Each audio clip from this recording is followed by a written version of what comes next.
banal at dakila. Purihin ang kanyang ngalan. Ang lahat ng nilikha niya'y mabuti.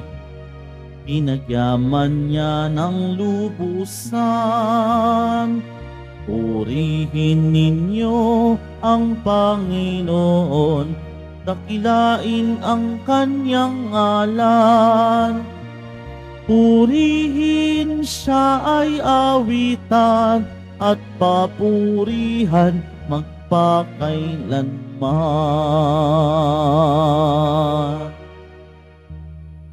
Sa ngala ng Ama at ng Anak at ng Espiritu Santo, Amen. sumainyo ang Panginoon. At sumayo rin. Mga kapatid, aminin natin ang ating mga kasalanan upang tayo'y maging marapat gumanap sa banal na pagdiriwang.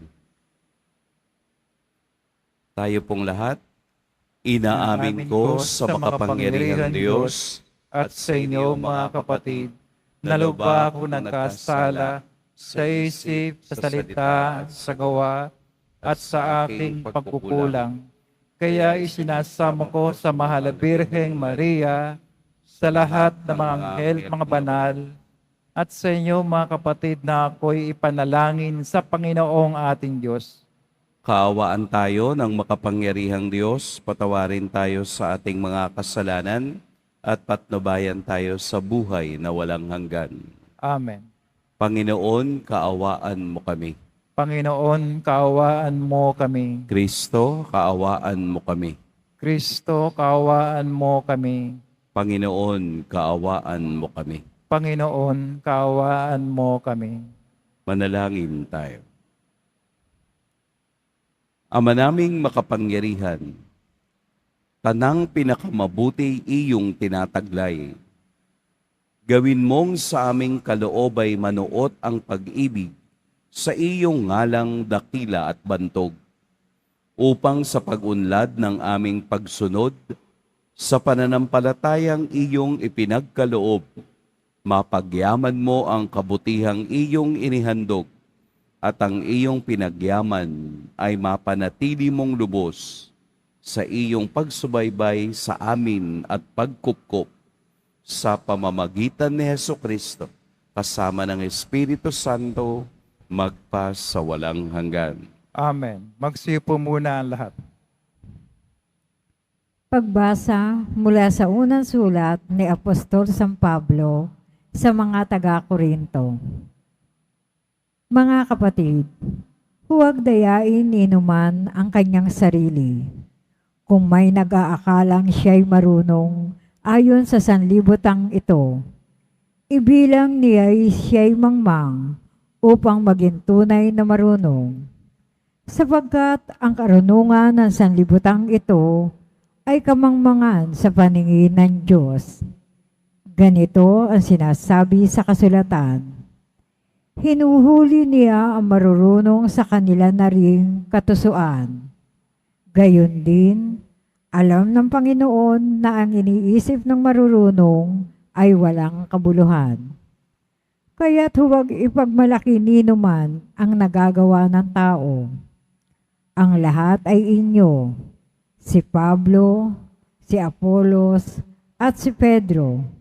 Ang sanglibutang ito, ang buhay, ang kamatayan, ang kasalukuyan, at ang hinaharap.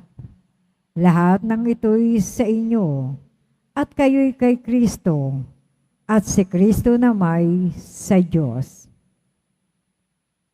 Ang salita ng Diyos. Salamat sa Diyos.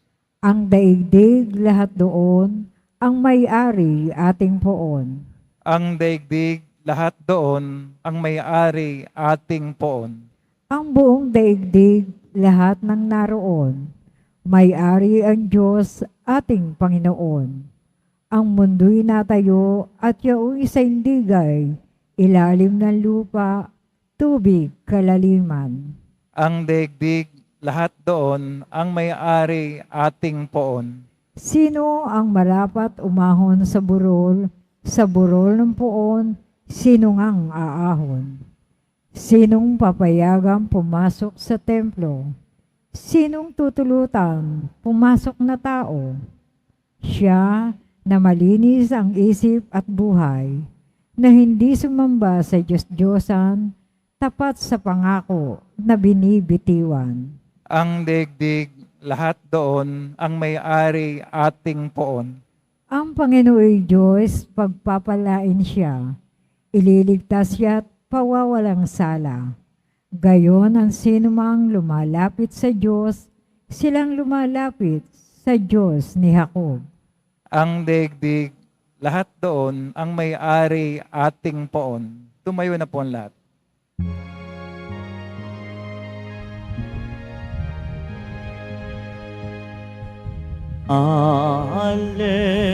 Alleluia, Alleluia,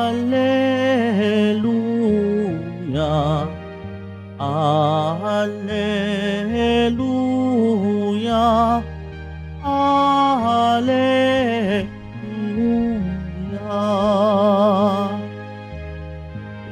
Sumunod kayo sa akin, at kayo'y aking gagawin. Tatambal ko sa tungkulin. Alleluia,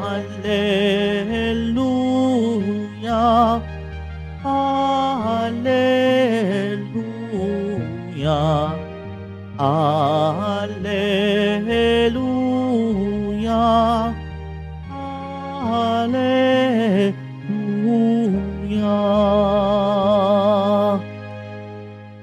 Sumainyo ang Panginoon. At sumayo rin. Ang mabuting balita ng Panginoon ayon kay San Lucas. Papuri sa iyo, Panginoon. Noong panahong iyon, nakatayo si Jesus sa baybayin ng lawa ng Genesaret. Pinagkalipunpunan siya ng napakaraming tao na ibig makinig ng salita ng Diyos. May nakita siyang 2 bangka sa baybayin. Nakalunsad na ang mga mangingisda at naguhugas ng kanilang mga lambat. Lumulan siya sa isa sa mga bangka at hiniling kay Simong, may-ari nito, na ilayo ng kaunti sa tabi. Naupo siya sa bangka at nangaral sa mga tao. Pagkatapos niyang magsalita ay sinabi niya kay Simon, "Pumalaot kayo at ihulog ang mga lambat upang manghuli." Sumagot si Simon, "Guro, magdamag po kaming nagpagod at wala kaming nahuli. Ngunit dahil sa sinabi ninyo, iuhulog ko ang mga lambat." Gayon nga ang ginawa nila at sa dami ng kanilang huli ay halos magkansisira ang kanilang mga lambat. Kaya't kinawayan niya ang kanilang mga kasamahang nasa ibang bangka upang patulong, at lumapit naman ang mga ito. Napuno ang 2 bangka na halos lumubog. Nang makita iyon ni Simon Pedro, siya'y nagpatira pa sa paanan ni Jesus at sinabi, "Lumayo po kayo sa akin, Panginoon, sapagkat ako'y makasalanan." Nang gilala siya at ang kaniyang mga kasama, dahil sa dami ng kanilang huli, gayon din sina Santiago at Juan, mga anak ni Zebedeo, na mga kasosyo ni Simon. At sinabi ni Jesus kay Simon, "Huwag kang matakot. Mula ngayoy mamamalakaya ka ng mga tao." Nang maitabi na nila ang kanilang mga bangka, iniwan nila ang lahat at sumunod kay Jesus. Mga kapatid, ang mabuting balita ng Panginoon. Pinupuri ka namin, Panginoong Hesukristo. Magsipo muna ang lahat. Magandang umaga po sa lahat. Ang atin pong ebanghelyo, ang first encounter o yung unang pagkikita ng kaniyang would-be apostles, yung kaniyang mga alagad na susunod sa Kanya na mula sa unang pagtawag ay nakasama niya hanggang sa katapusan. Pagnilayan po natin ang Ebanghelyo ngayong umaga. Dalawang bagay ang ating makukuhang inspirasyon mula dito sa pangyayaring ito o dito sa encounter na ito. Una ay ano ang kapangyarihan ni Jesus at ano ang kaniyang kaalaman sa pangingisda. Dahil alam natin na siya ay anak ng karpintero, na si Jesus ay isang anluwage, anak ni Jose na lumaki sa Nazaret sa pamamagitan ng gabay ng kaniyang ina at ama, na ngayon nga ay nasa tabi ng dagat at nagpapahayag ng salita ng Diyos sa mga taong sumunod sa Kaniya. Ano ang kinalaman ng isang karpintero sa isang mangingisda? Kaya nga sabi ni Simon, magdamag na po kaming nagmalakaya, pero wala kaming nahuli.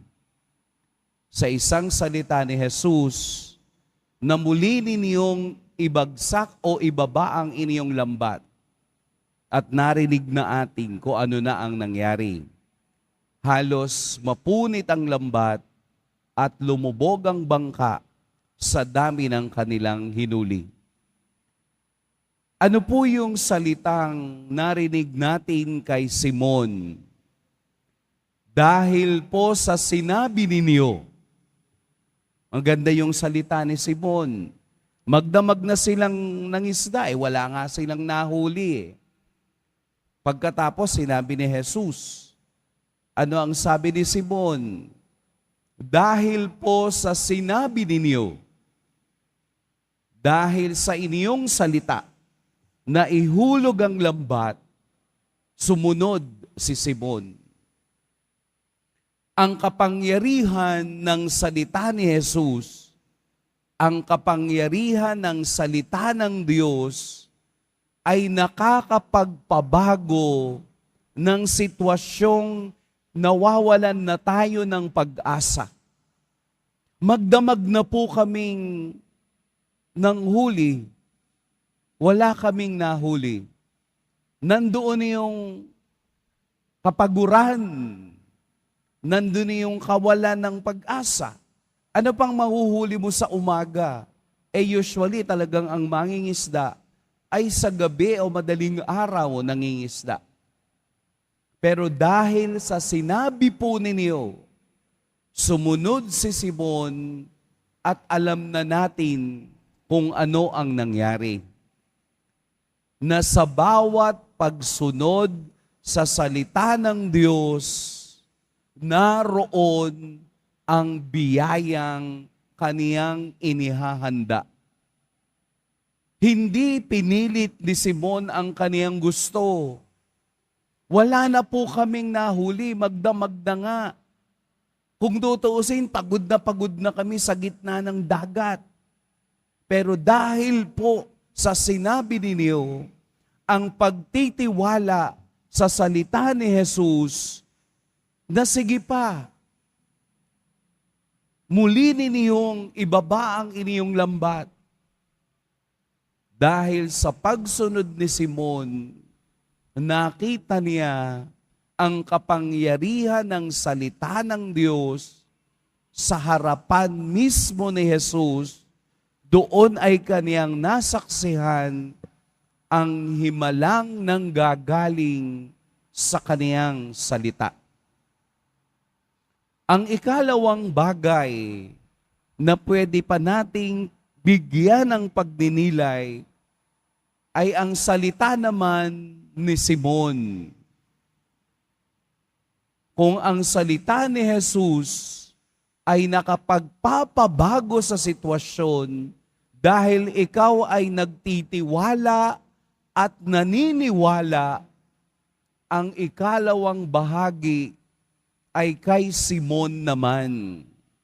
Dahil sa pagsaksi niya sa kapangyarihan ng taong karpintero na kahit na ang karagatan ay sumusunod sa kaniyang salita.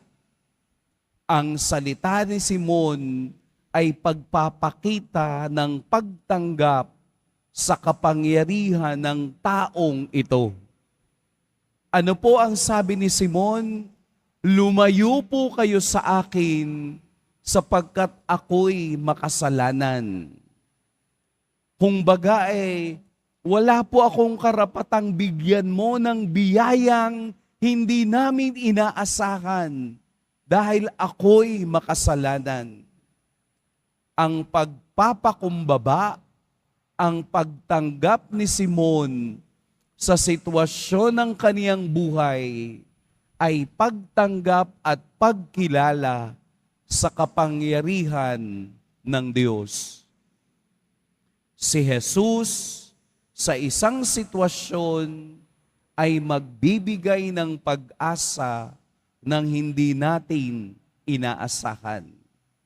Si Simon Pedro na alam niya bilang isang mangingisda ang lahat ng usapin tungkol sa karagatan, pero nagpasailalim pa rin sa kapangyarihan ni Kristo. Ano po ang gustong sabihin sa atin ng Ebanghelyo ngayon? Binibigyan tayo ng halimbawa ni Simon na tunay na makinig sa salita ng Diyos. Hindi ka lamang makikinig kung hindi susunod sa iyong maririnig. Hindi niya pinilit ang kaniyang ibig, bagkus sumunod siya sa taong naniniwala ang kaniyang pagtanggap sa sitwasyon ng buhay ay may Diyos na nakakaalam. Pagpapakumbaba sa harapan ng Diyos, sa presensya ng Diyos, na tayong lahat ay makasalanan at sa kabila ng kasalanang iyan, may magagawa, may gagawin ng Diyos upang patuloy nating makita at matanggap ang kaniyang pagbibiyaya. Huwag nating ipilit ang ating gusto. Bagkus sumunod tayo at makinig sa Diyos na siyang nagpapabago sa sitwasyong hindi natin inaasahan. Mag-iingat po tayo ngayon at isama natin sa dasal yung mga taong nasalanta at sinasalanta pa ng bagyong Enteng sa ating lugar. Napakarami na po ang binaha at sila po ay isama natin para sa kanilang kaligtasan. Pagpalain tayo ng poong may kapal. Tumayo na po ang lahat.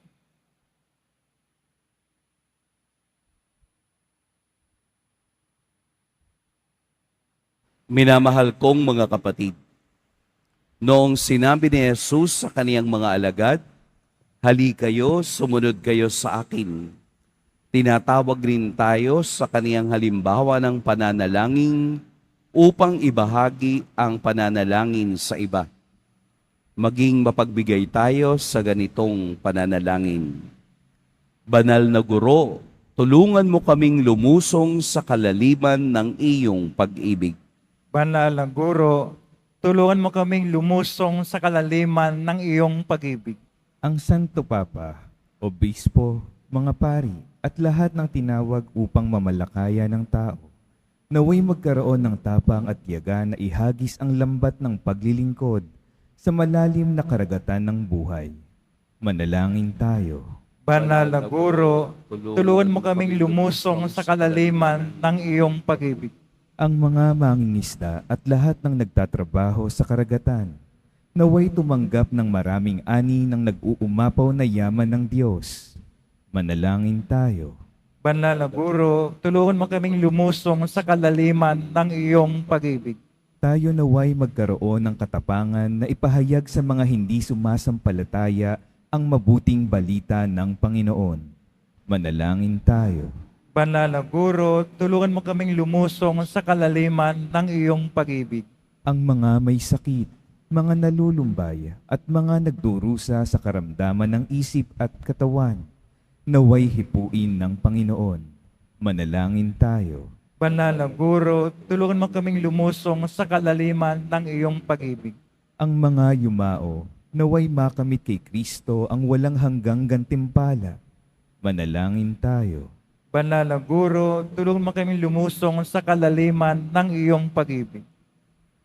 Panginoon ng lahat ng tao, sa pamamagitan ng padalangin ito, tipunin mo ang mga nagsisikap na sumunod sa iyong anak, siya na nabubuhay at naghahari magpas sa walang hanggan. Amen. Magsipo muna ang lahat.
Madalangin kayo mga kapatid upang ang paghahain natin ay kalugdan ng Diyos amang makapangyarihan.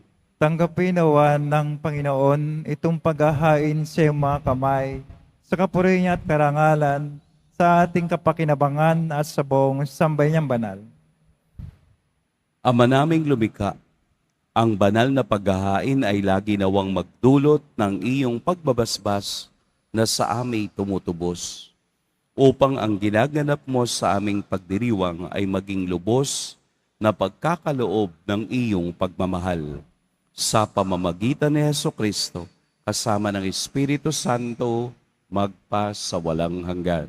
Amen. Sumainyo ang Panginoon. At sumayo rin, Itaas sa Diyos ang inyong puso at diwa. tinaas na namin sa Panginoon. Pasalamatan natin ang Panginoong ating Diyos. Marapat na siya ay pasalamatan. Ama naming makapangyarihan, tunay ngang marapat na ikaw ay aming pasalamatan. Sa iyong paglingap at kagandahang loob, ang tao'y nilikha mo't pinangasiwa sa sansinukob. Sa hangad mong siya'y iwastong lubos, siya'y pinagdusa mo sa kaniyang pagtalikod. Sa iyong paggiliw, iyong ipinahintulot na makabalik siya sa pamamagitan ni Kristo Jesus.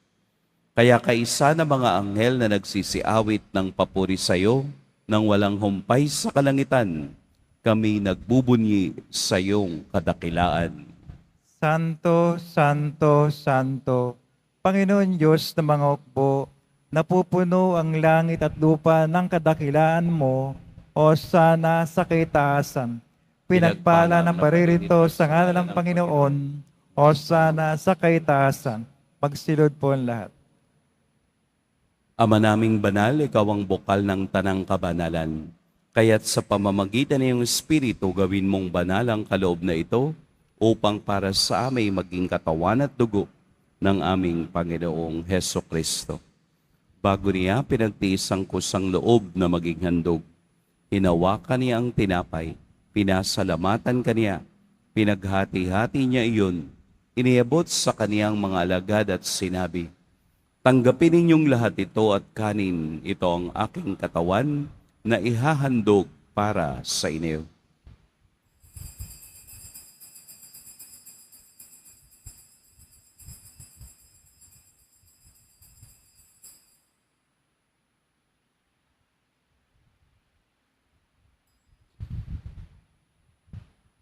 Gayun din naman noong matapos ang hapunan, hinawa kaniyang kalis, muli kaniyang pinasalamatan.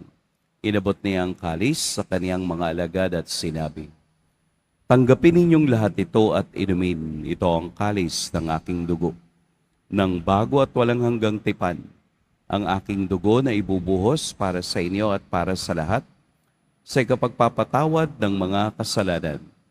Gawin ninyo ito sa pag-alala sa akin."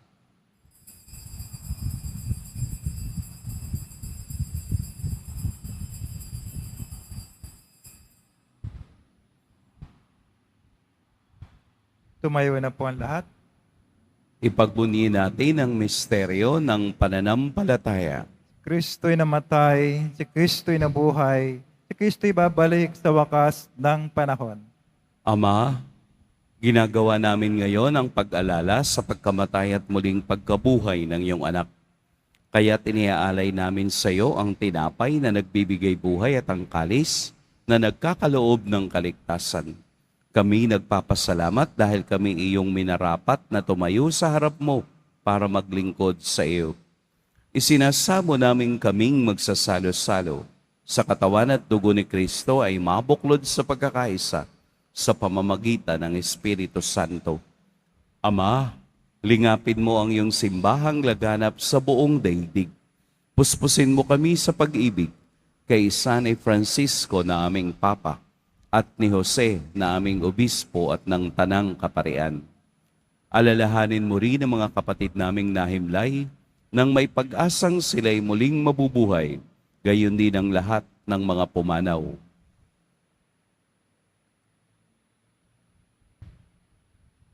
Kaawaan mo sila at patuloyin sa iyong kaliwanagan. Kaawaan mo at pagindapating kaming lahat na makasalo sa iyong buhay na walang wakas. Kaisa ng mahal na Birheng Maria na ina ng Diyos, ng kabiyak ng puso niyang si San Jose, kaisa ng mga apostol ni San Juan Bautista, at ng lahat ng mga banal na namuhay dito sa daigdig ng kalugod-lugod sa iyo, maipagdiwang nawa namin ang pagpupuri sa ikararangal mo sa pamamagitan ng iyong anak na aming Panginoong Heso Kristo. Sa pamamagitan ni Kristo, kasama niya at sa Kaniya, ang lahat ng parangal at papuri sa iyo, Diyos, Amang makapangyarihan, kasama ng Espiritu Santo, magpa sa walang hanggan. Amen. Sa tagubilin ng nakagagaling na utos at sa turo ni Jesus na Panginoon natin at Diyos, ipahayag natin ng lakas loob. Ama namin, Sumasalangit ka, sambahin ang ngalan mo, mapasa amin ang kaharian mo, sundin ang loob mo dito sa lupa para nang sa langit. Bigyan mo kami ngayon ng aming kakanin sa araw-araw, at patawarin mo kami sa aming mga sala, para nang pagkapatawad namin sa nagkakasala sa amin. At huwag may pahintulot sa tukso at yadya mo kami sa lahat ng masama. hinihiling namin kami iadya sa lahat ng masama. Pagkalooban ng kapayapaan araw-araw, iligtas sa kasalanan at ilayo sa lahat ng kapahamakan. Samantalang aming pinananabikan ang dakilang araw ng pagpapahayag ng tagapagligtas naming si Heso Kristo. Sapagkat iyo ang kaharian at ang kapangyarihan, at ang kapurihan magpakailanman. Amen. Panginoong Heso Kristo, sinabi mo sa iyong mga apostol, kapayapaan ang iniiwan ko sa inyo, ang aking kapayapaan ang ibinibigay ko sa inyo. Tunghayan mo ang aming pananampalataya at wag ang aming pagkakasala. Pagkalooban mo kami ng kapayapaan at pagkakaisa ayon sa iyong kalooban, kasama ng Espiritu Santo, magpa sa walang hanggan. Amen. Ang kapayapaan ng Panginoon naway laging sumainiyong lahat. At sumayo rin. Magbigayan kayo ng kapayapaan sa isa't isa. Kordero ng Diyos na nagalis ng mga kasalanan ng sanlibutan, maawa ka sa amin. Kordero ng Diyos na nagalis ng mga kasalanan ng sanlibutan, maawa ka sa amin. Kordero ng Diyos na nagalis ng mga kasalanan ng sanlibutan, ipagkaloob sa amin ang kapayapaan. Magsilod po ang lahat. Narito si Jesus ang patuloy na tumatawag sa atin sa araw-araw. Ito ang kordero ng Diyos. Ito ang nag-aalis sa mga kasalanan ng sanlibutan. Mapapalad ang inaanyayahan sa kaniyang piging. Panginoon, hindi ako karapat-dapat na magpatuloy sa iyo, ngunit sa isang salita mo lamang ay gagaling na ako.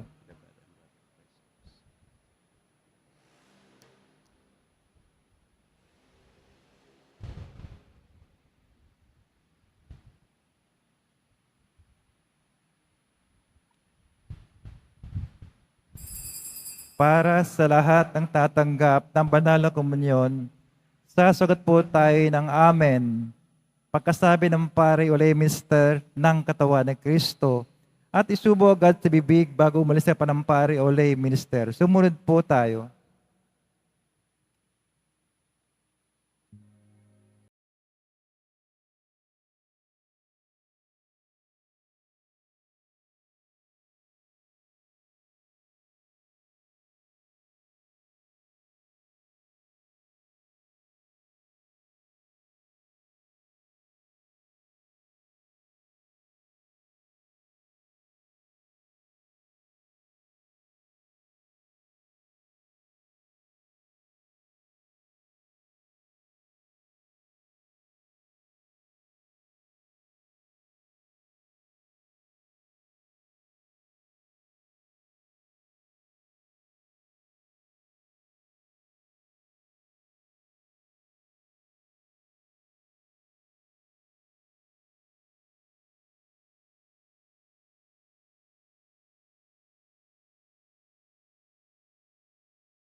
Tayo. Ama naming mapagmahal, kaming nagsalo-salo sa pagkain mong bigay, ay humihiling ng lakas mong inilalaan upang ang kagandahang loob namin madagdagan sa paglilingkod namin sa iyong kadakilaan na nagpapaalab sa pag-ibig namin sa kapwa-tao sa pamamagitan ni Hesukristo, kasama ng Espiritu Santo, magpa sa walang hanggan. Amen. Sumainyo ang Panginoon. At sumayo rin. Yumuko kayo para sa pagbabasbas. Mahal na poong Jesus Nazareno, inihayag mo sa pamamagitan ng krus ang walang maliw na pag-ibig ng Diyos sa sangkatauhan. Pakinggan mo po ang kahilingan ng iyong angkan na nagsusumamo sa iyo. Makamtanawa nila ang iyong katugunan at tanggapin ang kasagutan na may utang na loob na tinatanaw. Basbasan din po ninyo ang mga daladala nilang mga imahen at dasalan. Sa pamamagitan ng bendisyon na ito, naway maalala nila ang mga pangako nila noon sa binyag, na ikaw ang kanilang iibigin at paglilingkuran bilang Panginoon magpa sa walang hanggan. Amen. At pagpalain kayo ng makapangyarihan at mapagmahal na Diyos, ang Ama at Anak at Espiritu Santo. Amen. Tapos na ang ating pagdiriwang, pumayo kayong taglayang kapayapaan ng poong Jesus Nazareno. Salamat sa Diyos.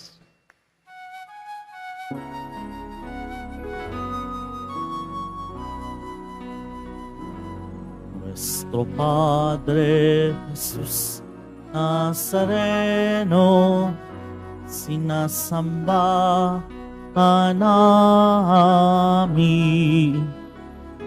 pinipintuho ka namin, aral mo ang aming buhay at kaligtasan. Nuestro Padre Jesus Nazareno, iligtas mo kami sa kasalanan. Ang krus mong pinamatayan ay sagisag ng aming kaligtasan. Nuestro Padre Jesus Nazareno, dinarangal ka namin.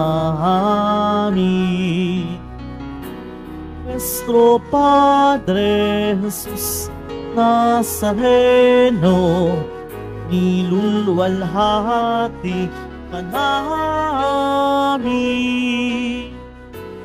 Nuestro Padre Jesus Nazareno, dinarangal ka namin.